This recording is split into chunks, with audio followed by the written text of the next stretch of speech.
हज़रत सैयदना अब्दुल्ला बिन मसूद रज़ी अल्लाह तआला अन्हु अरशाद फरमाते आ कि मैं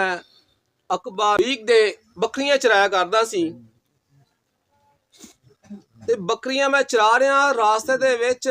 ताजदारे मदीना सल्लल्लाहु अलैहि वसल्लम मिले ने ते आपने हुक्म सादर फरमाया कि ए अब्दुल्ला कोई ऐसी बकरी लैके आ ਜਿਹੜੀ ਦੁੱਧ ਦਿੰਦੀ ਆ ਤੇ ਮੈਨੂੰ ਦੁੱਧ ਚਾਹੀਦਾ ਤੇ ਫਰਮਾਉਂਦੇ ਆ हज़रत अब्दुल्ला बिन मसूद रज़ी अल्लाह तआला अन्हु इरशाद फरमाते आ कि या रसूलुल्लाह लाजपाल करीम आका सल्लल्लाहु अलैहि वसल्लम मैं इमानतदार हाँ, इमानत च मैं खयानत नहीं करदा। ਇਹ ਬੱਕਰੀਆਂ मैं अकबा ਦੀਆਂ ਚਰਾਨਾ,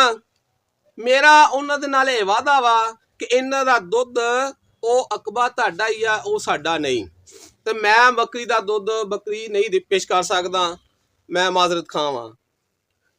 ताजदार मदीना सल्लल्लाहु अलैहि वसल्लम मुस्कुराए और फिर हुक्म सादर फरमाया कि ओ बकरी ले आ जिहड़ी दुध नहीं देंदी, ओ बकरी ले आ जिहड़ी दुध नहीं दिंदी, जिहदा कोई बच्चा नहीं है उस बकरी नूं ले आ।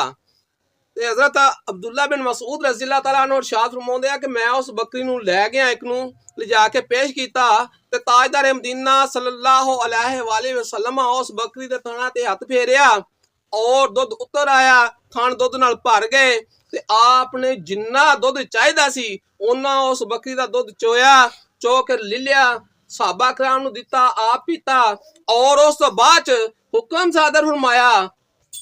थणा नूं हुक्म सादर फरमाया कि वापस सुक जाओ जिस तरह पहले सुके हुए सन।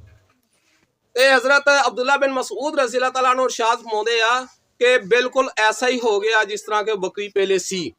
ते मैं अगे होके ताजदार मदीना सल्लल्लाहु अलैहि वसल्लम नूं अर्ज कीती कि या रसूलल्लाह सल्लल्लाहु अलैहि वसल्लम